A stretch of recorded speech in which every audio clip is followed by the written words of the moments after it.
Bismillahirrahmanirrahim. Assalamu alaikum, my dear students. We have finished the very first part of the plant movements. That was a movement due to internal stimuli. और अब हम start करने वाले हैं part 2.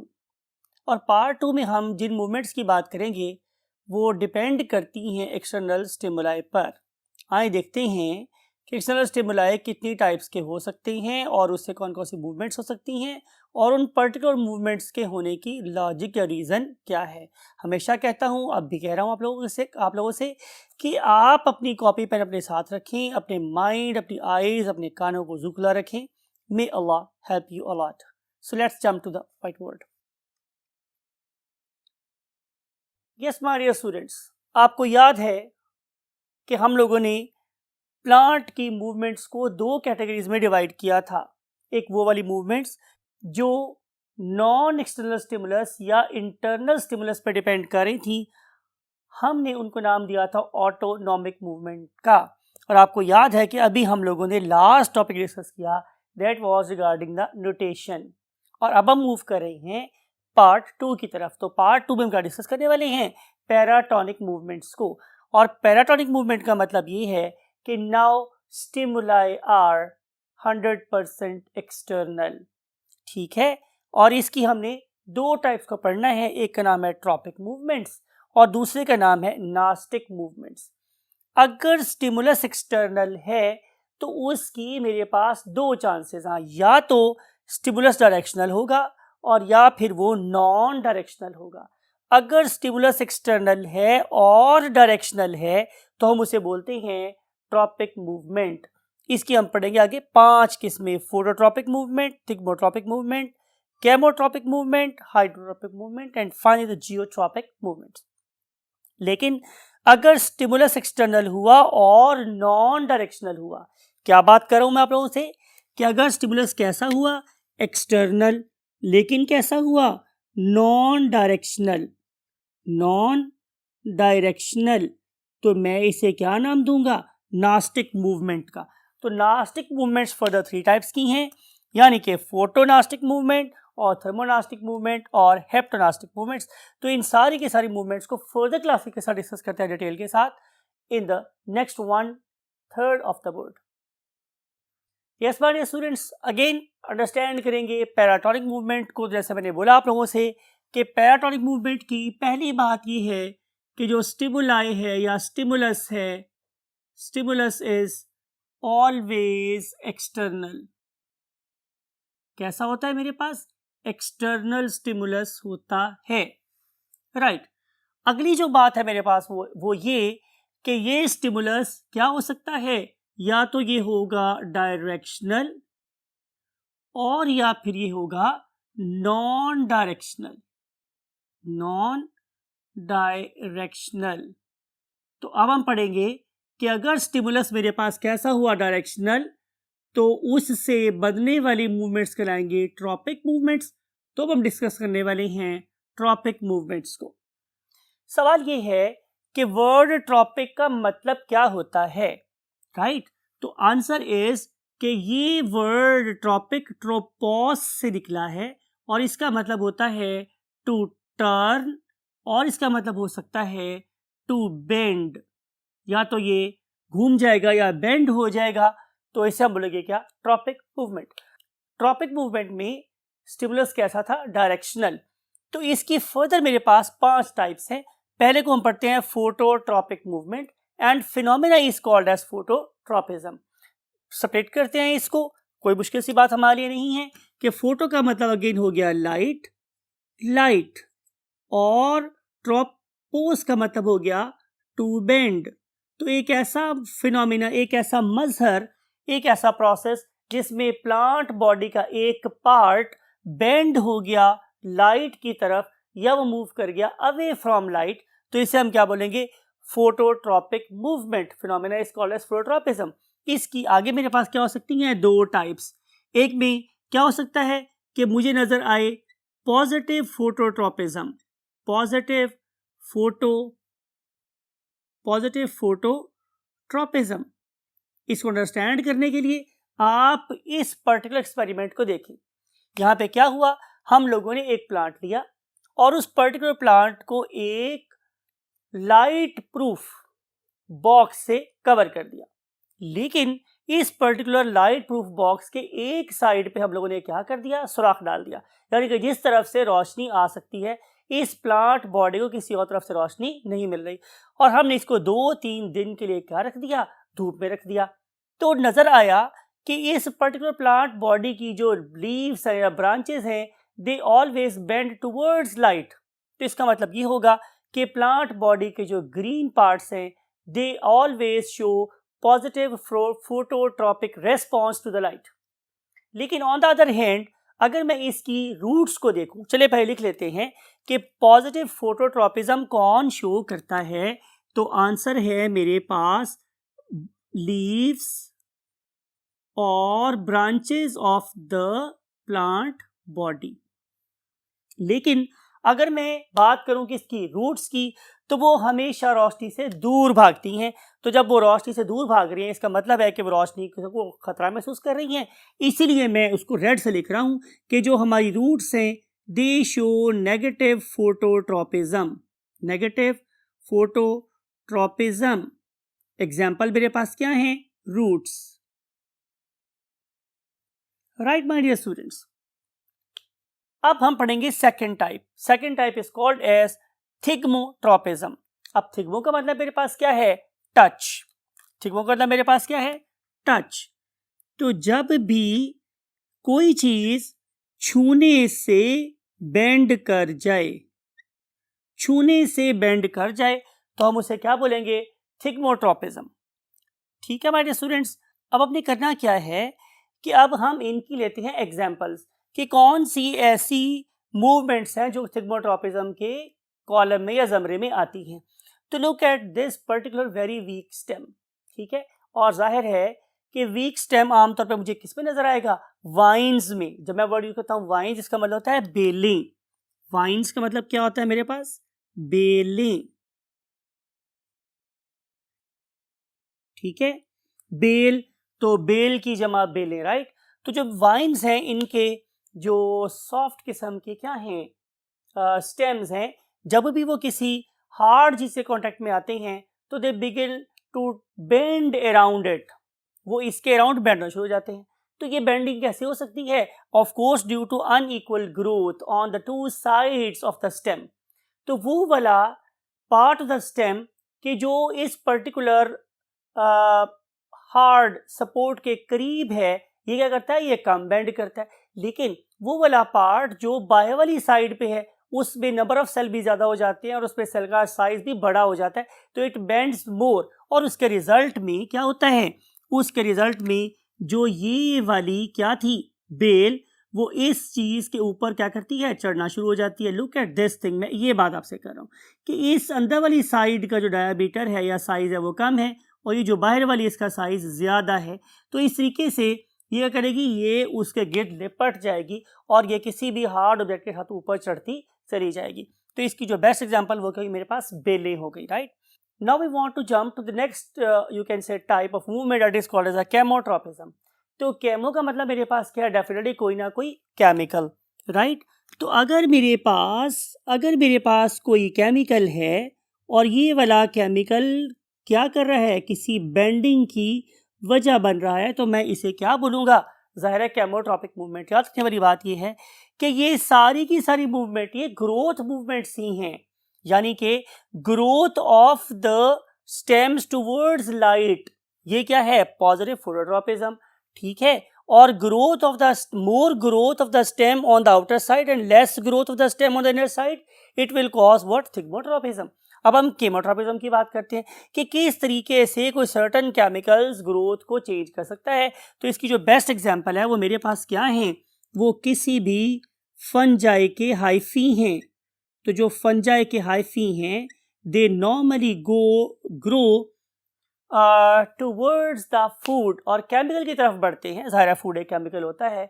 अगर मैं आप लोगों से जिक्र करूं इस पर्टिकुलर चीज़ का कि look at this particular bread, तो जो ही इस पर्टिकुलर ब्रेड के ऊपर एक फंगस का स्पोर आके गिरता है तो ये थोड़ा टाइम के लिए अपने आप को एडजस्ट करता है और उसके बाद ये ग्रो कर देता है इसके ऊपर क्या, हाइफी। आप देखें कि कितनी तेजी से hyphae they literally occupy the food, occupy का मतलब कब्जा कर लेना। इसके लिए मैं एक टर्म यूज कर रहा हूँ, टू कोलोनाइज द फूड। ये पूरी की पूरी फूड के ऊपर कॉलोनी बना लेते हैं और ये वाली फूड फिर किसी के लिए भी फिट नहीं रहती। तो ये जो ग्रोथ है हाइफी की in all directions to occupy the food, to colonize the food, this is called as what, the chemotropism. And next thing is called as a hydrotropism. Hydrotropism का मतलब ये है कि अब प्लांट का कोई पार्ट ग्रो करेगा टुवर्ड्स द वाटर। आपका क्या ख्याल है कि क्या स्टेम ऐसा करते हैं? तो आंसर इज नो। तो यहाँ पे हाइड्रो का मतलब हुआ मेरे पास क्या, वाटर, और ट्रोपिज्म का मतलब हुआ टू बेंड और सिंपली टू ग्रो। तो जो प्लांट है उसका एक पार्ट बहरहाल जरूर अफिलिएशन रखता है towards the water, absolutely right, and that particular part is called as root. तो रूट्स जो होती हैं they always grow towards water. तो इसकी मूवमेंट को मैं क्या नाम दूंगा, पॉजिटिव हाइड्रोट्रोपिक मूवमेंट, बिकॉज के this particular root show affiliation for water. Last one is called a geotropism. So you know very well, geometry is a measurement of the earth and geology study of the earth. तो इसका मतलब ये होगा कि जब भी हम जियो की बात करेंगे तो इससे मुराद होगी मेरे पास क्या, अपना favourite living place that is called as a earth. तो हमारी जो अर्थ है ये डिफरेंट चीज़ों को क्या करती है, अपनी तरफ खींचती है, that is called as of course geological force. तो इस जियोलॉजिकल फोर्स को जो रिस्पॉन्ड करने वाली चीज़ है उसका नाम क्या है मेरे पास, अगेन रूट्स। तो रूट्स को ग्रो करवाने में डेफिनेटली किसका हाथ है, अर्थ का। तो जो रूट्स हैं they always grow towards the earth, लेकिन अगर मैं इन पर्टिकुलर लीव्स को देखूं तो they always grow away from earth. तो इसका मतलब ये होगा कि leaves and branches and the stem they show negative geotropism, लेकिन जब मैं रूट्स की बात करता हूं तो roots always show positive geotropism. अब ऐसा करते हैं कि हम रूट और स्टेम के बिहेवियर को इकट्ठा देखते हैं तो मुझे क्या पता चलेगा कि जो लीव्स हैं they show positive phototropism and negative geotropism, लेकिन जब मैं रूट्स की बात करूंगा तो दे show positive geotropism and negative phototropism. तो ये सारी की सारी फोर्सेस आपस में मिलके प्लांट की ग्रोथ को क्या कर रही होती है, फैसिलिटेट कर रही होती है। अब इस पर्टिकुलर चीज को शो करने के लिए, जियोट्रोपिज्म के इफेक्ट को शो करने के लिए हम लोगों ने एक एक्सपेरिमेंट किया। आइए देखते हैं कि वो एक्सपेरिमेंट हम लोग कैसे करते हैं। Look at this my dear students, हमने क्या किया हुआ है, हमने एक पैटर्न डिश ली है, उस पैटर्न डिश के अंदर मैंने 4 क्या किए हैं, सीड्स लिए हैं, और इन सब सीड्स का जो पॉइंटेड एंड है वो मैंने एक ही तरफ रखा हुआ है, राइट, और जो राउंडेड एंड्स है वो मैंने सबके बाहर की तरफ रखे हुए हैं, राइट। तो फिर मैंने क्या किया, मैंने उसके ऊपर एक पेपर रखा और उसके ऊपर मैंने कॉटन रख के उस पर पानी लगाया, और उसके बाद पेट्री प्लेट का सेकेंड हाफ उसके ऊपर रखा, और इससे मैंने वर्टिकल वे में स्टैंड में बांध दिया। कुछ अरसे के बाद क्या हुआ, ये जो आपको नजर आ रहा है कि मैंने ये देखा कि मेरे पास जो सीड्स थे वो इस डायरेक्शन में पड़े हुए थे, या फिर वो इस डायरेक्शन में पड़े हुए थे फॉर एग्जांपल, या फिर जो सीड था वो इस डायरेक्शन में पड़ा हुआ था, और या फिर सीड इस डायरेक्शन में पड़ा हुआ था। Fourth one, look at this. तो मैंने 4 डिफरेंट डायरेक्शन में सीड को ग्रो करवाया। तो मैंने क्या देखा कि चारों सीड की हालांकि डायरेक्शन कैसी है, डिफरेंट है, लेकिन सब की जड़ हमेशा जमीन की तरफ ही ग्रो की। सब की जो जड़ है वो हमेशा जमीन की तरफ ही ग्रो की। Look at this, look at this, सीधा। तो आपको पता है, आप पढ़े लिखे बच्चे हैं, कि जो मेरे पास सीड है उसका वो वाला पार्ट जिससे रूट बनती है उसे हम बोलते हैं रेडिकल। तो रेडिकल जब भी ग्रो करेगा रूट हमेशा जमीन की तरफ ही ग्रो करेगी, ठीक है।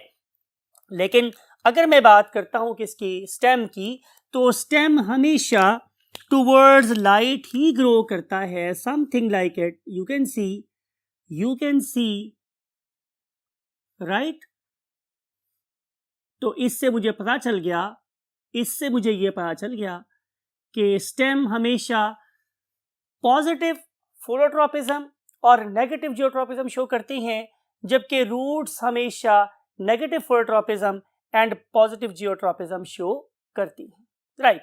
Now we want to move the last thing that is called the nastic movement. आपको पता है यहाँ पे डायरेक्शनल ऑल दो स्टिमुलस है, लेकिन डायरेक्शनल कैसा, लेकिन स्टिमुलस कैसा है, नॉन डायरेक्शनल। दो बातें लिखेंगे, एक्सटर्नल, एक्सटर्नल, और दूसरी बात लिखूंगा नॉन डायरेक्शनल, और तीसरी बात क्या लिखूंगा, part of the plant body. ये वाली चीज भी पार्ट ऑफ प्लांट बॉडी के अंदर हो रही होती है। इसकी फर्दर हमारे पास दो टाइप्स हैं, एक को हम क्या बोलते हैं, निक्टिनास्टिक मूवमेंट, और दूसरे को हम नाम देते हैं हेप्टोनास्टिक मूवमेंट, राइट। तो जो मेरे पास निक्टिनास्टिक मूवमेंट है, इसकी फर्दर दो टाइप्स होती है, मेरे क्या बोलते हैं, फोटोनास्टी, दूसरे का नाम क्या है, thermonasty. Now we want to differentiate between the two. यहाँ पे हमने बात की कि नास्टिक मूवमेंट में डायरेक्शन नहीं होती, लेकिन लाइट, ये क्या बात हुई भाई, हम बात तो रोशनी की कर रहे हैं, लेकिन हम उसी डायरेक्शन की बात ही नहीं कर रहे। तो आंसर मेरे पास ये है कि रोशनी का हम एक और बड़ा इंपॉर्टेंट एट्रीब्यूट भूल रहे हैं, और वो क्या है मेरे पास, लाइट की इंटेंसिटी। लाइट की क्या स्टूडेंट्स, इंटेंसिटी। आपको पता है कि अगर हम अपने प्यारे पाकिस्तान की बात करें तो हमारे पास दो बड़े एक्सट्रीम मौसम मिलते हैं, सर्दियों वाले और गर्मियों वाले। तो अगर हम लोग गर्मियों की बात करें तो गर्मियों में सन ज़्यादा देर चमकता है, और अगर हम सर्दियों की बात करें तो ज़ाहिर है सन कम देर के लिए चमकता है। तो जब हम बात करेंगे उन फूलों की कि जो गर्मियों में खिलते हैं, तो वो क्यों खिलते हैं गर्मियों में, बिकॉज कि उन्हें ज़्यादा लंबे अरसे तक क्या चाहिए थी, लाइट चाहिए थी। तो हम उन्हें क्या बोलते हैं, लॉन्ग डे प्लांट्स, या हम उन्हें एक नाम और दे सकते हैं, शॉर्ट नाइट प्लांट्स, यानी कि उनका जो डार्क पीरियड है वो छोटा होता है। लेकिन ऑन द अदर हैंड अगर मैं उन फूलों की बात करूं कि जो सर्दियों में खिलते हैं, तो उन्हें हम बोलते हैं शॉर्ट डे प्लांट्स, यानी कि वो उन्हें अगर रोशनी कम देर के लिए भी अवेलेबल हो तो भी वो क्या करेंगे, खिल जाएंगे। या आप उन्हें ये कह दो कि वो लॉन्ग नाइट प्लांट्स होते हैं, उन्हें ज़्यादा देर तक अंधेरा मिलेगा तो वो ग्रो करेंगे, वट एवर द केस में भी। लेकिन हम कहना ये चाह रहे हैं कि यहाँ पे रोशनी की ड्यूरेशन, यानी कि कितनी देर तक रोशनी प्लांट को मिली है, उस पे इन्हिसार होता है फूलों के खिलने का। तो फूलों के खिलने का ये मजहर, ये प्रोसेस क्या कहलाता है, फोटोनास्टी। और thing is called thermonasty. You know कि जब भी सन हमारे पास चमकता है तो उससे हमें दो चीजें मिलती हैं, एक को क्या बोलते हैं लाइट, दूसरे को क्या बोलते हैं हीट। अब हम जिस एट्रीब्यूट की बात कर रहे हैं that is called as the heat. हम एग्जांपल ले रहे हैं इन टुलिप्स की। तो आप देख रहे हैं कि जब हमारे पास सन निकलता है तो ये टुलिप्स क्या करते हैं, खिल जाते हैं, और जब हमारे पास सन सेट हो जाता है टुलिप्स क्या जाते हैं, बंद हो जाते हैं। अब इसी का रीज़न है, इसी रीज़न ये है कि इन पर्टिकुलर कलियों को या फूल की पत्तियों को खिलने के लिए क्या चाहिए थी, हीट चाहिए थी। तो जब ऑप्टिमम अमाउंट में एनर्जी इनके पास अवेलेबल होती है तो इनके एंजाइम एक्टिवेट हो जाते हैं, एनर्जी जनरेट होना शुरू हो जाती है।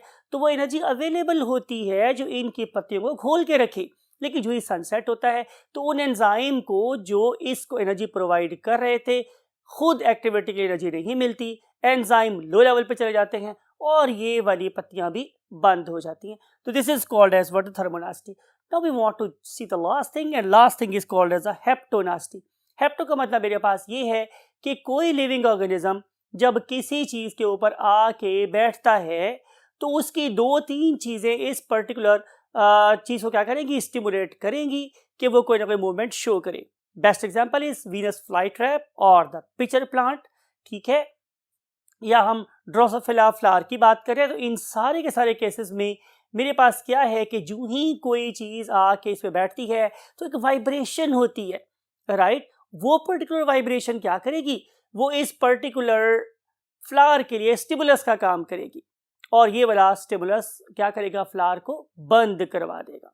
For example look at this very video. आपको नजर आ रहा है कि जो ही एक फ्लाई या एक टोड या ऐसा कोई और शिकार इस वीनस फ्लाईट्रैप के ऊपर आके बैठता है तो एक वाइब्रेशन प्रोड्यूस होती है।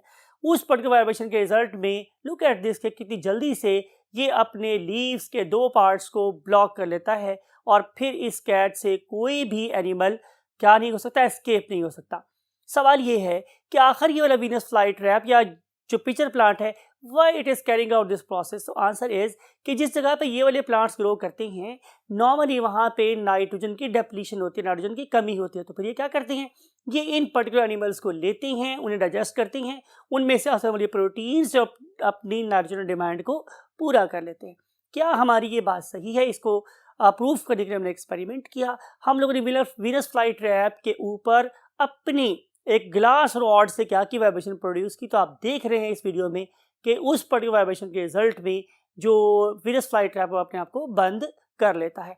लेकिन डेफिनेटली और बहुत से फैक्टर भी हैं, जिसमें से पर्टिकुलरली परफ्यूम ऑर्गेनिज्म की उसकी वाइब्रेशन और उसकी बैठने की साउंड, ये सारी की सारी चीज़ें भी बाहर कंट्रीब्यूट कर रही होती हैं। तो इस तरीके से वो वाले प्लांट्स जो नाइट्रोजन डेफिशिएंट सॉइल में ग्रो करते हैं, वो अपनी नाइट्रोजन रिक्वायरमेंट को क्या कर लेते हैं, पूरा कर लेते हैं। तो इस सारी की सारी बातों को या लेक्चर को सुनने के बाद आपको अंदाज़ा हुआ होगा कि देयर आर डिफरेंट एट्रीब्यूट्स, बहुत सी बातें हैं कि जो प्लांट्स को डिफरेंट चीज़ें करने पे मजबूर करती हैं। लेकिन ये during the course of evolution various plants ने अपने आप को वेरियस वे में इवॉल्व किया, अपने आप को स्पेशलाइज किया to fulfil what their body demands to survive and you can say thrive. का मतलब है रिप्रोड्यूस करना, अपने नंबर को बढ़ाना, to survive and thrive very successfully on the face of land. अगर आपको निगाह बीना दी गई है तो आप डेफिनेटली उन चीज़ों से भी कलाम कर सकते हैं जो आपसे हम कलाम नहीं होती, bye means of certain very excellent thinking brain and research. मेरी ख्वाहिश ये है कि आप भी जब बड़े हों तो आप भी वो निगाह बीना पैदा करें जो आप लोगों को उन चीज़ों से हम कलाम होने की सलाहियत दे जो कि आपसे हम कलाम नहीं हो सकती। इस दुआ के साथ आई वांट टू से यू अल्लाह हाफ़िज़।